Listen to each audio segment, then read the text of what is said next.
Well, as I told my guys on Saturday, that I was proud of the effort in those 3 games in a row. I think that's speaks a lot about your team with travel and all the things we went through and all the different preps. And the atmosphere in Breslin, I definitely think helped us win that game. And that reminded me of some old-time things we've done, so it was electric in there.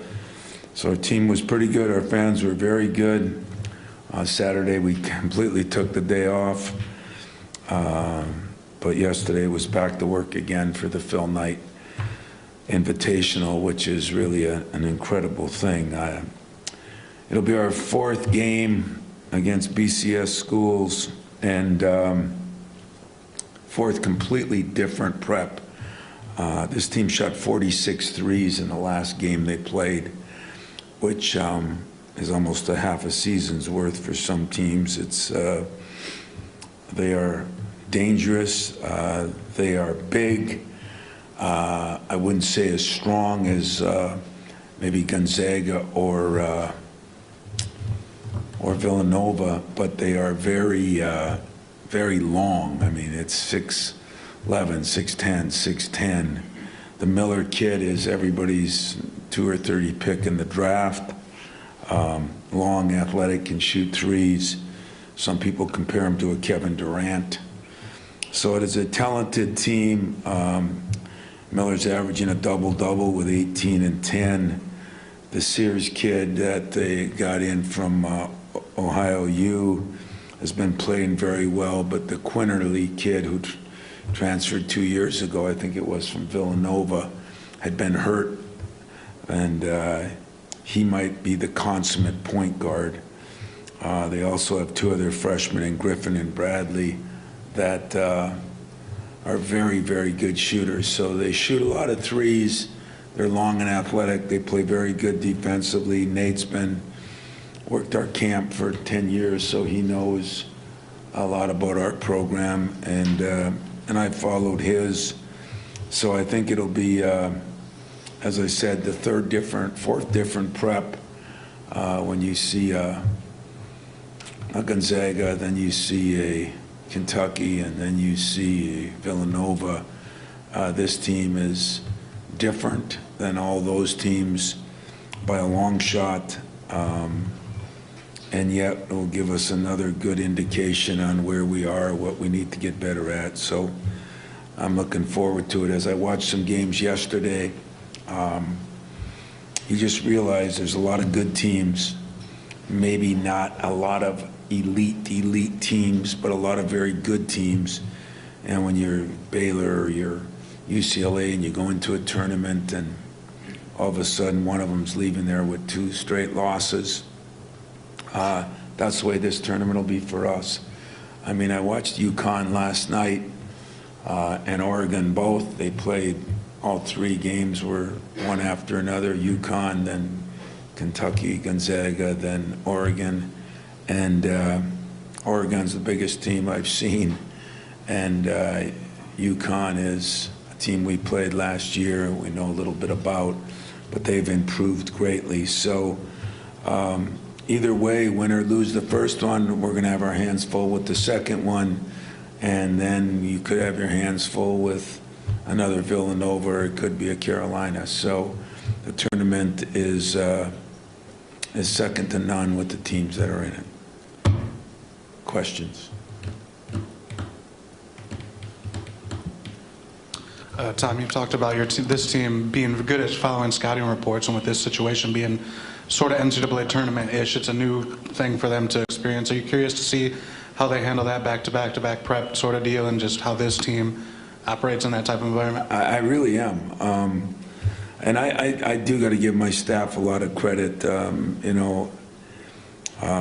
When you have this many different preps at this completely different, I mean completely different, it takes a lot of work. And and they've got to get it down to where we can present it without having guys' heads spinning because there's so many different things.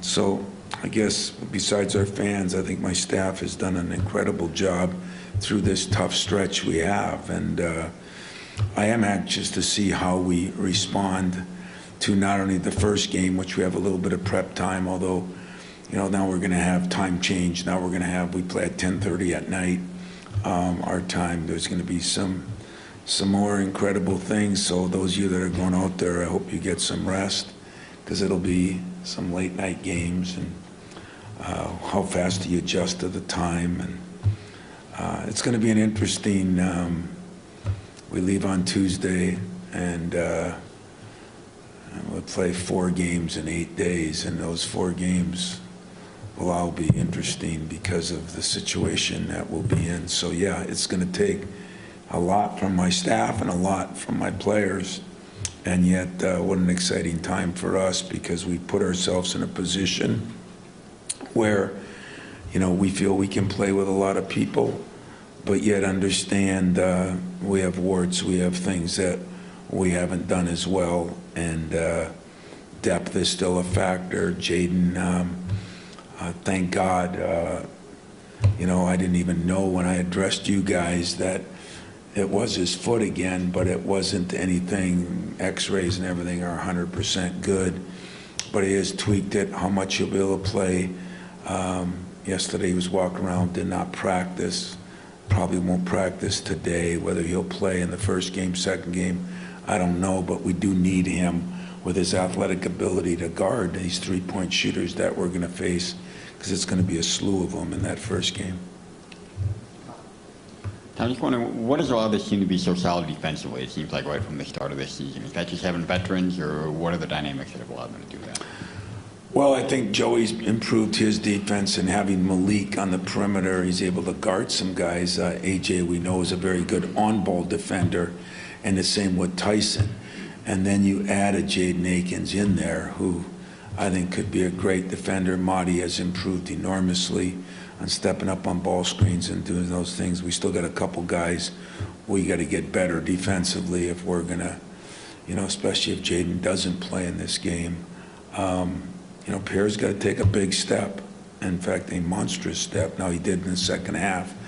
But to guard the people he's going to have to guard, that's going to be a big key. But I think the team's been better defensively because we got back to our roots a little bit early in the summer and said, hey, we've got to do this with our special teams. We got to get better with our defense.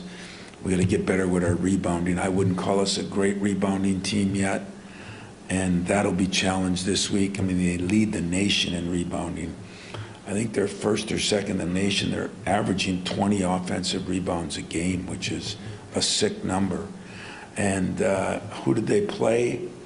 Well, it wasn't like they played some teams that have been, Jacksonville, South Alabama, that have been, they're not BCS games, but they're good teams. So how good those teams are, because you don't know who transferred, who didn't, all those things, I don't know.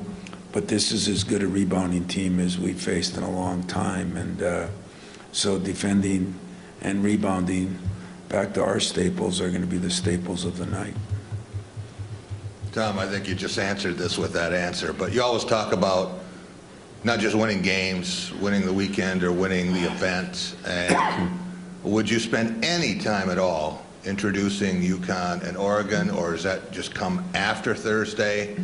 And if you do get Villanova again, could that actually help because you've already done that prep? Well, it could help because we've done the prep. I don't know if it'll help because I think they're really good and gave us some problems, although we had that big lead too. So, but yeah, we're going to approach it the same way, What we've done that's a little different, because there's so many different styles we've faced. You guys would be a bad relay team on a track meet, I'll tell you that. You passing the baton, you suck at that, man. But I think what we're looking to do is, okay, does UConn or Oregon, do they press? Do they play more zone? Are they doubling the post? So concepts of things rather than NCAA tournament. I might actually look one day at the offense they run and things like that. We just don't feel that we can do that much with what we have, and so we're looking at the concepts. So Monty Doug's got the Alabama scout money, and TK got the others. They worked all Sunday. We put some of that together last night.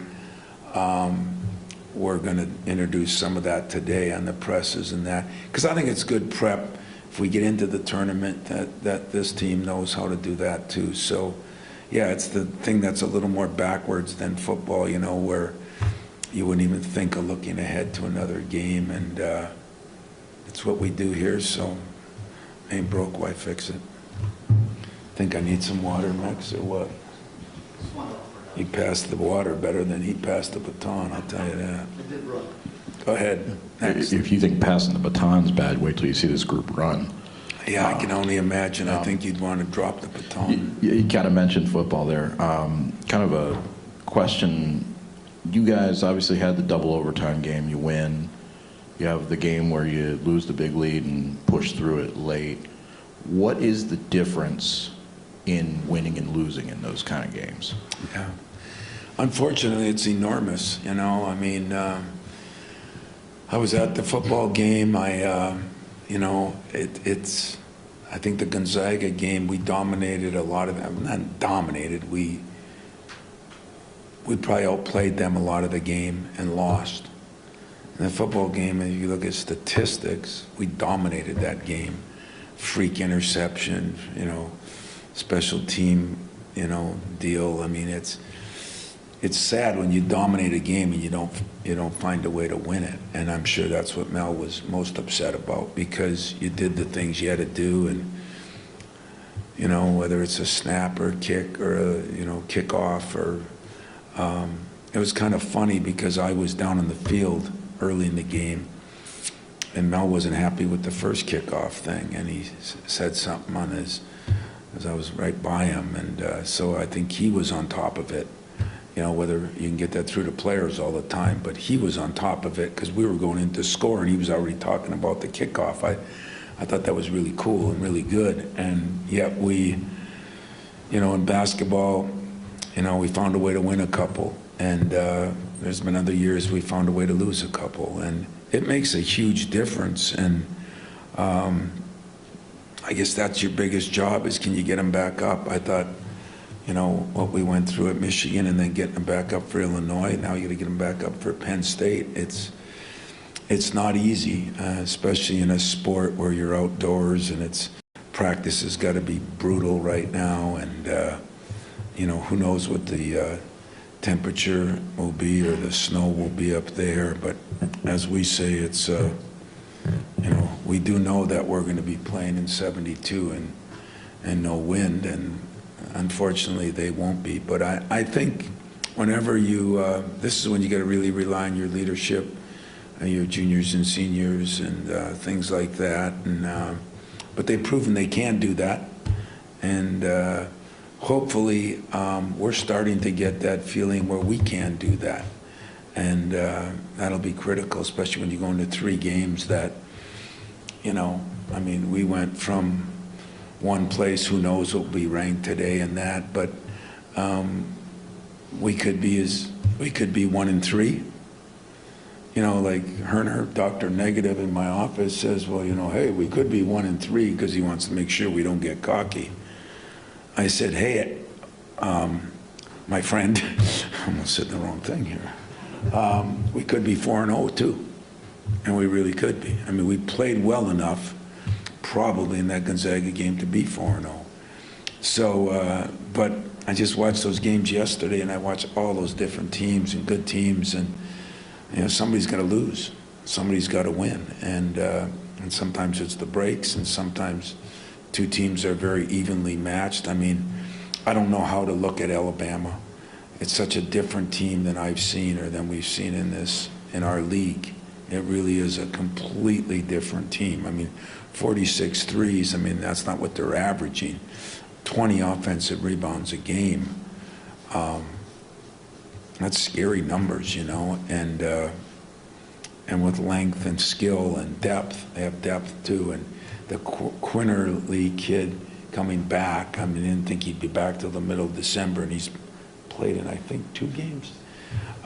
He makes a difference. He's a point guard that kind of runs their team. He's a very good quarterback. So yeah, we're going to have our hands full, and Mel's got his, and winning a game in overtime and losing a game in overtime, you really kind of learn about the character of your kids. And I think, we've won a tight one, we've lost a tight one.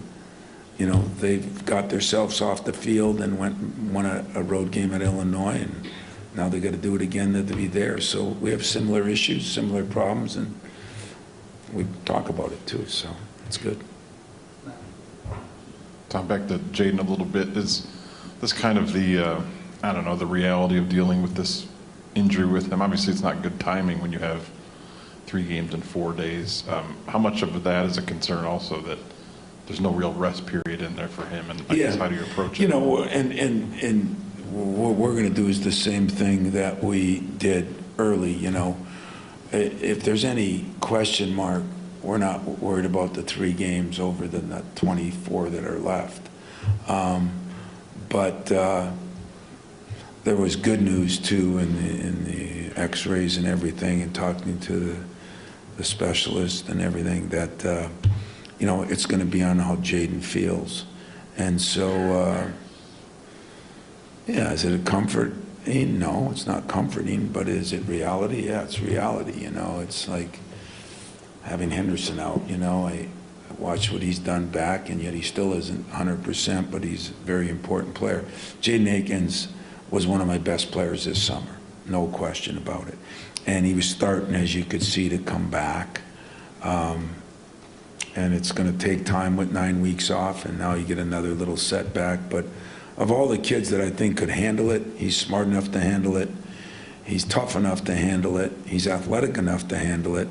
And the only problem I've had is I think he wants to get it all back in one game, And maybe he learned a little bit, because he was an important part of that game. And one of the reasons I think Villanova came back is Jaden was out of the game, and so was Malik.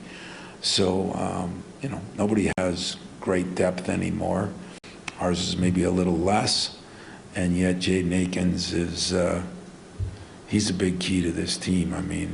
He would have been starting probably, could still be.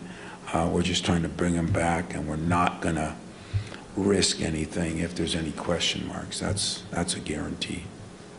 Coach, you mentioned after the game that Madi really struggled against the physicality of Villanova. When it comes to going up against a team that's drastically different like Alabama, how do you see maybe ways that he can excel against them? And if I said it that way, I didn't mean it that way. I don't think he struggled with the physicality. Madi can be physical even though he's 25 pounds less than a couple of those guys, 20 pounds less. He struggled. He just did.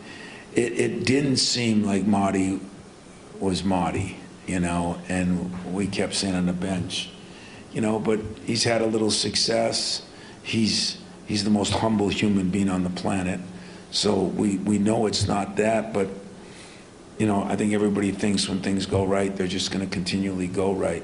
So it was an okay lesson for him. He handled it well. We looked at a lot of film with him. Doug looked at some film individually with him. He was just out of sync a little bit, a step off on his ball step-ups, a step off on the cutouts. So it was nothing, we didn't go back and say, oh, Monty was loafing. We just said Marty was not Marty. And the advantage of being a kid like Marty is you have to be at peak level all the time. You're not, God gave you some things, but he didn't give you the gift of fluidity, if that's a word. And if it's not, then it's a UP word, and so go run with it. But he just did some things that were uncharacteristic of him for how he's been playing, and I think he'll get back to the basics, and it'll be interesting to see how he handles this length. And he's played against length before and played pretty well. And we got to do some different things too. So it doesn't all fall on Marty, like against Kentucky, we're not real comfortable double teaming yet and things like that. We were digging in there. We're going to put in a couple different packages for this in case we face, like Oregon's got 7'1", 7 foot inside, and so we'll come with a few different things too to give him a fair chance. So some of it falls on me too.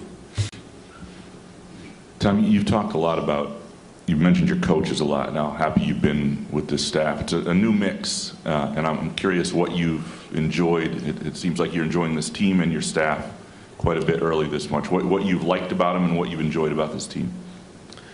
Well, they've kind of fit in well together. We've got a little bit of a, everybody understands everybody's role a little bit better, but I also think the team maturing a little bit. You know, we had a couple immature guys, team maturing a little bit. Having Joey back to, I think the guy who recruited Malik has really helped out with things like that. And Marty's a sponge, you know, if you told Marty to do something, it's a little different than telling somebody else to do something. So I think it's a combination of things, but I told you early in the summer, before my staff even got together, I liked the team. I'm still not in love with them. I mean, they still do enough things wrong, but I do like them, and I think they want to get better. I think they made the defense a priority again, and I think we still got to get to our defense, rebound and run. We're defending really well. We're rebounding decent. We're running average. And so we got some work to do there. I still think we're a very good shooting team, and I think Thomas Kelly has helped with that. That's, you know, what he wanted to be, and when he went to Europe and he played over there all that time, he spent a lot of time with our guys in that respect. And I think, you know, for Doug and Monty, you know, they got a year under their belt together too. Last year, Monty had just come back, you know, and so that helps. And, you know, it's not anything that much different, but I think it's together they've all kind of realized they need each other a little bit more. You know, when you're in a program for a long time, and including the coach, you know, you start figuring things are just going to happen because of what you do, and I think there's a lot more interaction, which I think is important, and I think they feel they need to because they don't know each other as well. So the negative becomes a positive, and the players have been, you know, we've done things like having breakfast every day, and we have a little film session for it, and just some things we just did a little bit better, that we're doing a better job of. I say that, and, you know, we could play good and go 0-3, guys. I mean, this is a very, very, very, very good tournament. And so we'll see. You know, next week I could come back here Monday looking like death warmed over because we got in at 6 in the morning and have a press conference and go to Notre Dame a day later, and everything changes. But right now what's not going to change is they're working hard. They understand that their defense is their staple, which usually travels. Negatives, still turnovers. You know, like we did a pretty good job. I think we had 8 until the last 4 minutes of that game. And then we had 3 of them almost in a row that almost cost us the game, you know? And AJ has been playing better, but he's still, those things create problems. And spent a lot of time with him Sunday morning, a little church service. And so him and I borrowed one of Jake's old deals, and we just sat there and had a little service, and it was good. And I think he too is better. He's more receptive to things, which makes it easier to coach, to be honest with you. 2 things. What do you know about your team, if anything, that you didn't know 3 games ago?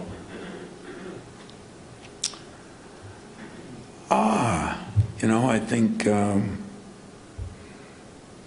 we don't get down on ourselves. I think we battle through some things, you know, whether it be the Gonzaga game or the Kentucky game. We're down 5 and it didn't look good, and we bounced back. And, you know, this last game, Villanova, you know, we blew a big lead and we could have hung our heads, and we didn't do that. We made plays. Tyson made some big-time plays down the stretch.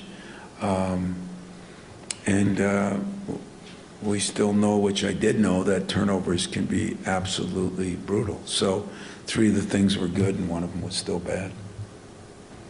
I guess I couldn't be a basketball coach or a writer, but because Thanksgiving, I wouldn't give up Thanksgiving. You just skip Thanksgiving, huh? Yeah, I'll tell you something I did realize there is we have those new seats down on the floor now, like the NBA teams, and Matt Ishbia, of course, him and his brother had those 4 seats. And when they cut the lead to 4 on those 2 turnovers in a row, I just walked by him, I said, boy, you're a lot smarter than me 20 years ago. You made the right decision.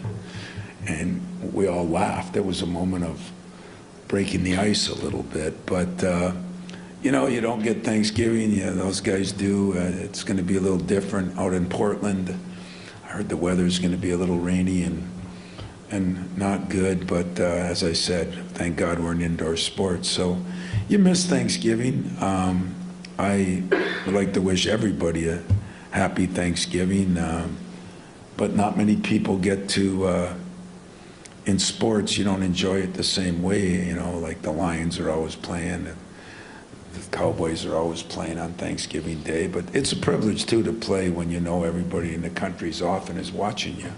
So there's a plus to it. At 10:30 at night, you're going to have a hell of a nap during the day, Fred, to get to that 10:30 at night game, but no chance. Is that what you're saying, Jack? No, set. A little turkey and 10:30 at night isn't a good combination, huh, Fred? Yeah, I agree. Anything else? One more.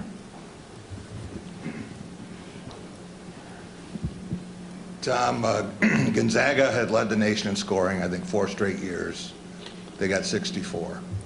Nobody holds Kentucky to 62 in regulation, and you could have been right around that with Villanova. Are you surprised your defense has played this well this early, or did you expect that? Well, like Fred said, I am a little surprised. I didn't expect it, but I thought with Tyson, AJ, Jaden, and Malik, I thought we could be really good perimeter defense. We haven't been quite as good inside, but Marty's been more than respectable, and Joey has helped in things, and but yet we have certain lineups in there where we're still a little sketchy. But I did feel this summer we'd be a better defensive team, and we have been a better defensive team. We've been more dialed in, and I think we as coaches have done a decent job of, you get people's attention when you're playing the big games. I mean, let's take that too into account. That. We didn't play so well against Grand Valley. We're still human.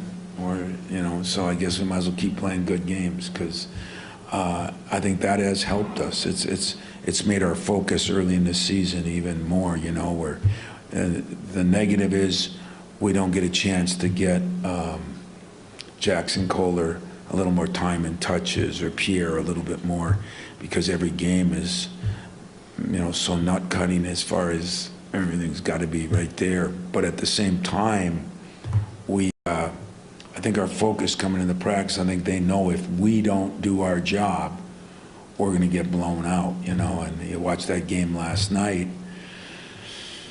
And if Kentucky maybe wasn't playing at the same level that we've seen them play at the beginning of that game and went down, just think us.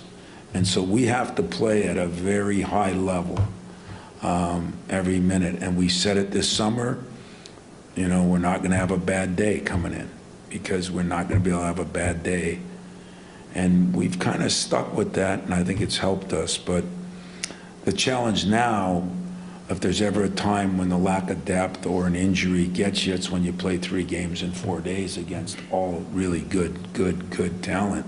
So we're going to learn something else about our team and our program and where we are in the next 4 or 5 days. So while you guys are eating turkey, hopefully some of you are up at our Penn State game. We'll be working, and but what a good opportunity is to work. I mean, you play in Phil Knight's tournament. I mean, like it or not, I think Phil's an incredible guy and has done so much for college basketball, and we get to play in his tournament, celebrate his birthday. That's pretty cool. and then you add the teams in that are going to be there. And this year our women's team is going out there, so we'll be flying out with them, and hopefully it'll be a good weekend for football and both basketball teams, and the doggone hockey team continues to keep winning here, it seems like. So we became a soccer school, then we became a cross-country school, and now we're becoming a hockey school. Football and basketball got to carry their weight. There's pressure on us, so we'll try to do that. But I'm really proud of those other programs and what they've done, too. Thanks a lot, guys.